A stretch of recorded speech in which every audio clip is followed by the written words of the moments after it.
Dobra, witam wszystkich bardzo serdecznie. Mam pierwszą prawie 30 w nocy i generalnie miałem wrócić dopiero na konferencji Sony, ale jako że tutaj Twitch już niedługo będzie prezentować Assassin's Creed'a ponownie na swoim streamie, dlatego postanowiłem włączyć, dlatego głównie, że mojego brata, jak widzicie, teraz ze mną już nie ma, a bardzo chciał, żebym mu nagrywał wszystko, dlatego po prostu odpalam streama i będę miał to zapisane po prostu na YouTubie. Jeżeli się uda z prawami autorskimi, to również będzie to na kanale, jeżeli się nie uda, no to trudno. No i cóż, czekamy aż to się zacznie, posłuchajmy co oni tutaj mówią. Studio. Here at E3 2017. Don't go away. Tak, za chwilę powinni pokazywać Assassin's Creed'a. E3 on Twitch. Are you using it, John? Yeah.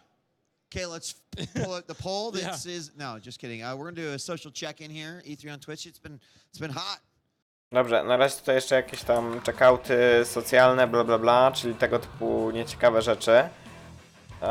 Na razie zostaje może tak kamerka. Konferencja sobie leci, ja to sobie poklikam jeszcze. Generalnie widziałem, pojawiło się dużo gameplay na IGN-ie z Assassin's Creed'a, które będzie trzeba później pooglądać, zaraz zobaczymy. IGN. Muszę sobie IGN-a zasubskrybować, bo nie mam. Może pokażę. Nie to, tylko to. Proszę.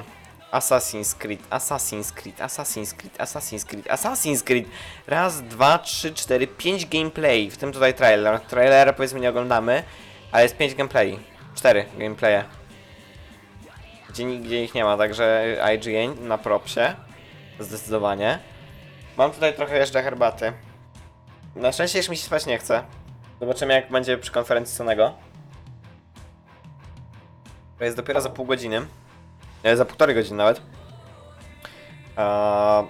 Nie ma co mówić. W tle leci bardzo fajna piosenka Oj tam na Mori od Percivala. Bardzo mi się podoba. Ostatnio sobie słucham dużo.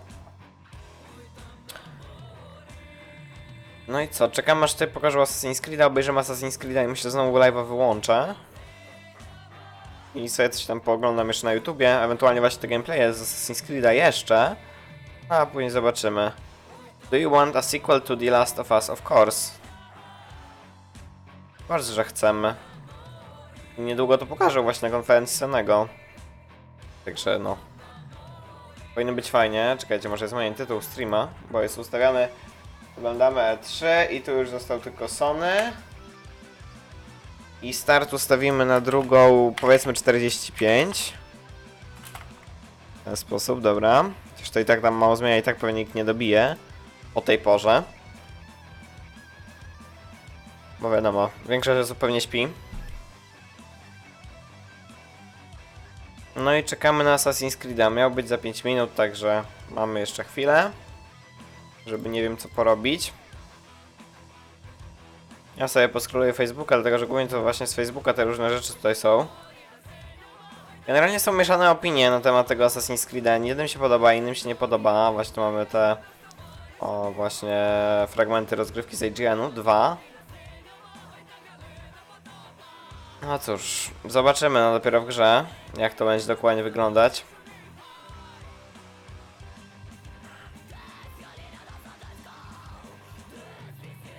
Mam tylko nadzieję, że mi się nie przyczepi za prawa autorskie do tej muzyki, ale trudno. Naughty Dog, The Last of Us 2. Powinni pokazać coś nowego. Może nawet jakiś gameplay na konferencji, fajnie by było. Naprawdę fajnie by było. O Jezu, reklama, dobra, ale teraz sobie włączymy Tridam, bo Tridam też jest fajne. Kliknij w baner i obserwuj playlistę. Przelećmy sobie po subach. Tutaj trochę też się rzeczy pojawiło. Jak widzicie. Te gameplay od IGN-u. Fajna, naprawdę konferencja Ubisoftu była zajebista. Zobaczymy czy Sony da radę to przebić. News zaktualizowany, co jest? Aha, dobra, jakaś nowa kolekcjonerka, tak? Tak, z figurką. Inną. Była ona widoczna. O Jezu, 665 zł. Czemu na PC jest drożej niż na konsolę? Wait, coś mi się tu nie zgadza. Od kiedy gry na PC są droższe niż na konsolę? Wow, jestem zdziwiony, naprawdę. Na co ten sobie Ubisoft w sumie pozwala tak naprawdę. Coś jeszcze ciekawego? Tak, poczytajmy sobie podsumowanie tutaj na golu. No, Assassin's Creed, wiadomo. To jest też ciekawe, nie wiem co to będzie, ale wow. Niezłe to będzie, myślę. Skull and Bones, fajna rzecz też. Jazz Dance to wiadomo, tańczenie, Soundpark bardzo fajny. Steep to jakiś dodatek, Far Cry też bardzo mocny tytuł, Untitled Beyond God and Evil. Nie znam tej gry, ale podobno 15 lat z nią czekali, także no. Także fame dojebany. No i generalnie Ubisoft zrobiło siekę. Czyżbyśmy mieli już jakiś gameplay z Assassin's Creed'a?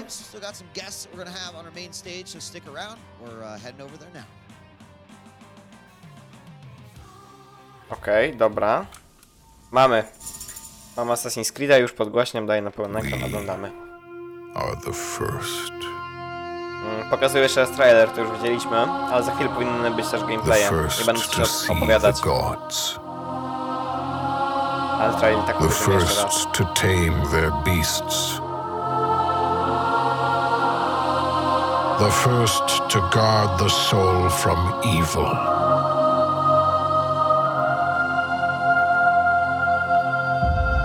We conquered this land and built an empire.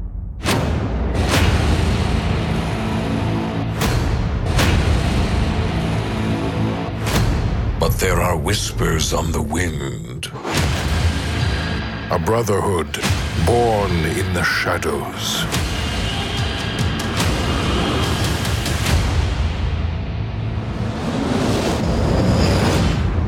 They are the first to call themselves the Assassins.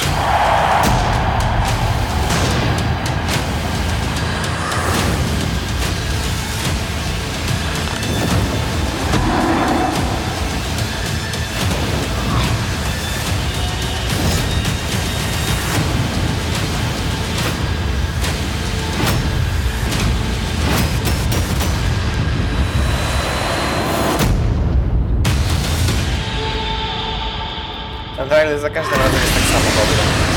Naprawdę. Assassin's Creed Origins. Hey everybody, welcome back to E3 on Twitch. We just saw a little preview there for Assassin's Creed Origins. Now we're gonna dive right into it. We've got Ash, the game director. We've got Chris joining us from Ubisoft, and we've got Zeke down there helping me host this panel. Dude. Guys, you had a big conference that we just saw. You must be coming off a high right now. Yes, it's amazing to finally be able to talk about it and show it off and have a demo here for people to play and get feedback on it. It's been 3.5 years working on this game already, so it's quite a long time, and we feel due to just let it out and talk about it and see the reaction. Well, 3.5 years working on this game, and the Assassin's Creed franchise is a deep and meaningful franchise for so many fans. Yeah. So what was your starting point? Like, how did you first decide to choose Egypt and to go in this direction? Well, we started the game right after Black Flag. So we finished Black Flag, and then when looking at the series and what we wanted to achieve, we said we wanted to like have an authentic AC experience, but yet something that was modernized, something that was new, that felt fresh. At the same time, we were talking about like what is a powerful storytelling, a new beginning for AC, and so talking about the birth of the Brotherhood made sense. Doing it in an epic setting also needed to make sense, and so we went 1,000 years before AC1. That's the time frame. 1,000 years back. 1,000 years back. That's how it all started, and Egypt, ancient Egypt, was the perfect crucible for the story to take place. For this huge world for us to develop and tell the stories of it. So it all kind of just, the stars aligned on this one. Oh. Now, it doesn't just take place, or excuse me, I should form that as a question. Does it just take place in Egypt, or does it move around? Well, the story is deeply based in ancient Egypt, but we built a world. I mean, the map is absolutely massive. Stretching from the great city of Alexandria through the Nile Delta to the ancient city of Memphis. The Libyan plateau is there. It's a huge, huge world. So and we wanted to tell the stories of ancient Egypt, and we wanted to do this, time period, this culture and society, do justice. Yeah. So we focused on that. That's what we've been doing for these last 3.5 years. Tell me you got to just travel back and forth for business. Be like, I gotta go back. I'm sorry. I just gotta. The sandstone's I'll be back not in a the right week. color. I gotta come go back check. and be like, I really don't think I got it. Well, we brought in a lot of Egyptologists to the team. We've embedded a lot of historians with us. Mm-hmm. This is the furthest back we've ever gone in the series. And so recreating what ancient Egypt was like, the dialect, the life, the people, how did they live, these people? So we brought in a lot of experts, and we got them to help us really fill in the details. At the same time, because it's so far back, it gave us some room for our artists to be creative, to push the limits. The colors of this period have been lost over time. Sand has washed them over. So they were able to really push the vibrancy of the world and show us something really beautiful. So we've had a lot of fun making this world. Oh yeah, like the gold that you can imagine that was in places like on top of the pyramids and stuff like that have gone to time and thievery and that kind of stuff. You get to see it as it possibly was. Well, okay, so in our time period, the pyramids are already 2,000 years old. Oh right, okay. Yeah, we're in. Oh, that's right, only 1,000 years. Yeah. Yeah, exactly. Okay, that's not that old. No, but it's a valid question because so when we thought of ancient Egypt and we asked ourselves what time in ancient Egypt is 3,000 years old. Right. What we wanted was a place that already had a depth of history in it. There was a lot of discovery to do. During the time of the building of the pyramids, there wasn't much else around. Right, yeah. So that's not to say that we don't play with the idea of who built the pyramids, what's underneath the Great Pyramids. Right, sure. Maybe even seeing some pyramids that will eventually be something more. So we play around with this stuff, but we chose time period of the Ptolemies, so 49 BCE. Okay. So it's the Cleopatra's ascension to the throne, effectively, around this time, which we felt was a moment that changed the world, that had a big impact on modernity. And so we wanted to go to this time period because it was rich with history, rich with things to discover and find. Well, Chris, you've been working pretty closely with this team, and you said you came in pretty recently. So what was the first thing that struck you about their process and what they're trying to do with this game? So I got the chance to play a demo a little bit ago, and the thing that was, and I had seen that surfing down the side of the pyramid in the trailer, and so I was imagining, like you were saying, Zeke, like those, like the pyramids at the height of their glory, looking pristine and just majestic. Yeah. But then I was exploring, and I found a pyramid that was kind of run down in like a slightly ruined area, and the idea that there are ruins of ancient Egypt among what I'm seeing as ancient Egypt, that depth of history just stretching out was so cool. And then I got to like go underneath it and like pull out my torch and try to like find some secrets. Yeah. Well, I just love how the Assassin's Creed games, they find things that are true to history. They take real life, and you have to already play by those rules, and then you weave your story in among those facts. So what were sort of the most challenging facts to work around? Like, what do you feel like the biggest successes in your storytelling were? Well, so one thing is we researched this time period. We spent a lot of time trying to fully understand what was ancient Egypt. And what we found was there are hundreds and hundreds of amazing stories about people who lived their life during this time, and we wanted a way to be able to represent those stories in the game. That was important for us. As an example, there was the scribe in Alexandria who was obsessed with beer, like completely obsessed with beer, and he would write papyrus articles, and this was a real guy, and he wrote hundreds and hundreds of these things. So he would just go sample like local microbreweries in ancient Egypt and like write his like ancient Yelp reviews on papyrus. You're like, I would drink again. 3 stars on Yelp. 3 stars. That's right. It was this dude that was obsessed, and his obsession went from loving it to hating it to loving it. So it was across his whole life. So we thought, how can we represent that story? And so we went to a quest structure for that reason. That was one important thing for us was we need to tell these stories, even if they're not exactly part of the main story that you go through, which is about the birth of the assassins. We needed to represent that, and that it's meaningful to Bayek, our protagonist, and to the player themselves. So, yeah. Well, you can't have the assassins without combat, and that's something else that you're bringing to us here. We've seen the assassins sneak and assassinate and murder from all kinds of directions. This is very direct and a grand spectacle. Yeah, so this is what we're seeing here, what's been playing for the last few minutes. It's a gladiator arena. So this is something that's in the world. So at this point, it's actually part of the main path that Bayek on this journey. At some point, he's after a target, and he doesn't know much about the target. And eventually, through researching, trying to chase down this target, it leads him into an arena. And this, he finds some info in there. So we explain why Bayek would go in there, but then after this point, it becomes an optional element of the game. So Bayek has the entry, he has the pass to get in, and if players want to dig deeper into this, there's a ton of boss fights. We built the fight from ground up. We went with a very different paradigm. We wanted something that had a lot of depth in it, that encompassed and assumed an RPG, No tak, ta nowa walka. action RPG element to the game. And to fully test the player's skill, we threw in a ton of boss fights. They're awesome. I'm super proud of what we've achieved on this. And it's we have boss fights now in AC. That's amazing. Would you Dude, that's count the fight against a hippopotamus underwater that we did earlier on stream as a boss fight? It's technically not a boss fight, but it's epic. It's wonderful. Yes, the world is super seamless. You can be swimming on the surface of water, dive anywhere, fight a crocodile, a hippo, maybe a crocodile and a hippo, throw in a lion. Are the world's deadliest animal. It's true. Yeah, they're very deadly. We saw him take out a guy earlier today. It was tough. It was gruesome. Well, and while we're talking about the animals here, there's a huge variety. I think we actually get to ride some different animals too that you're not used to riding in video games. What's going on here? Yes. What can we do with our animal friends?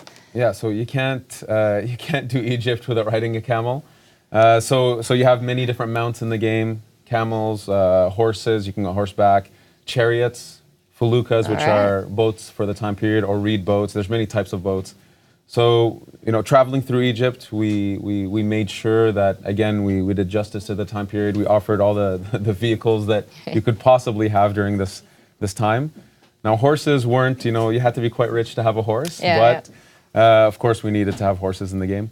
So yeah, you can, traveling through Egypt, it's a giant landscape. So we needed to give cool mounts to the player. Now I saw in the trailer and in the video, lots of different representations of gods. Like, is there like a relationship between you and the gods, or the people and the gods, stuff like that? The theology of it, does that make a appearance? Yeah. So one of the big parts of this time period, the one reason we took this time period was, yes, it's at the height of Egypt's grandeur and accomplishments and epic monuments, but it was the moment of its demise. It was the moment that the pharaoh, the line of pharaohs was going to end. The gods were going to die. Okay. So that's a big part of the narrative of the game and of the world. So we experienced what these people believed in and how the rituals played out. How was mummification? How did it actually? That's awesome. Yeah, I love seriously. Wow. Press triangle to pull brain out. Through nose. Press square to put in jar. All right, guys, you've brought us a lot of information about the game here. What is the one main takeaway you want Assassin's Creed fans to have as they prepare to consume this game? The main takeaway is that we pushed ourselves to reinvent the series. We needed to bring something fresh and new, and it's what we set out to do for the last 3.5 years. And so I think for a lot of fans, it'll be something surprising, it'll be something new. For non-fans as well, we are telling the story of the beginning of the Brotherhood. So it's a good entry point for people, but that it's a different AC. Yeah. It's gonna feel authentically AC in terms of who you are and what you do, but the experience is gonna be drastically different, and that's very important for us. All right, well, thanks so much, guys. Where can we keep up with you for more information going forward? So there's our Twitter account, so Assassin's Creed. Chris, Ubisoft.com. Oh, all right. Well, yeah, man, we did a little behind-the-scenes video, right? We traveled up to Montreal. I'm on the UB blog team, so we got to do some behind-the-scenes interviews with Ash and a bunch of the other teams. So you can find that on Ubisoft's YouTube channel. That's a great place to go as well. Great. And where'd you get that sweatshirt? This is a UB Workshop sweatshirt that actually Ash was getting after me to get his hands on. I don't even have one of these. Let me get my card here. Awesome, right? Yeah, I mean, I'm taking off first. So. Well, thank you guys so much. We'll be seeing a little bit more from Ubisoft with Beyond Good and Evil, but first let's check in on the balcony, see what's going on outside. No dobra, czyli w sumie tak nic nowego zbytnio nie powiedzieli o tym Assassin's Creed. Liczymy na jakiś nowy gameplay, ale niestety pokazali tylko to, co już było i między innymi właśnie te walki na arenie, które będą walkami na arenie, trochę nie ma co się rozgadywać. Generalnie jest to, co jest na IGN-ie. I widzę, IGN ma dużo materiałów, dużo gameplayów, których nigdzie indziej nie były pokazywane. Tu gdzieś był ten boss fight. Tak, tutaj proszę, to podejrzewam jest ten właśnie boss fight, który widzieliśmy przed chwilą i to było pokazane. No i cóż, tam teraz będą gadać o Beyond the God and Evil, ale mnie to nie jara w ogóle. Dlatego ja sobie cofnę do Twitcha, żeby mieć to odpalone i będę miał sobie odpalone i będę dalej śledził. Może tutaj coś jeszcze takiego pokażę. Jeżeli tak, to wznowię streama. Jeśli nie, no to po prostu wyłącz napisy. Najlepsza konferencja? No, ja bym powiedział, że Ubisoft. Zdecydowanie. Nie wiem czemu to ma, ale 100%. O, już nie, dobra. Nie wiem jak tu to głosowanie wygląda na tym Twitchu, dlatego się nie będę. W każdym razie dla mnie najlepszy na razie był Ubisoft. Zobaczymy co pokaże Sony. Dlatego, że Sony może to przebić. Devolver, nawet nie wiem co to było. Czemu to ma tyle głosów? Znaczy to generalnie było dzisiaj rano o 7, ale tak nie wiem o co chodzi, nie wiem dlaczego to było i o co w tym chodziło. Także cóż, aha, tu po prostu emotami się głosuje, dobra. Rozumiem. No i dobra, tak jak mówię, będę miał włączonego tego Twitcha, jeżeli coś się jeszcze ciekawego podzieje, to widzimy się jeszcze gdzieś w międzyczasie. Jeśli nie, no to po prostu widzimy się na konferencji Sonego za jakąś mniej więcej godzinkę. No, tak więc cóż, Tridam się kończy, tak więc ja też będę na razie się wyłączał, tak więc do zobaczenia za jakąś godzinę.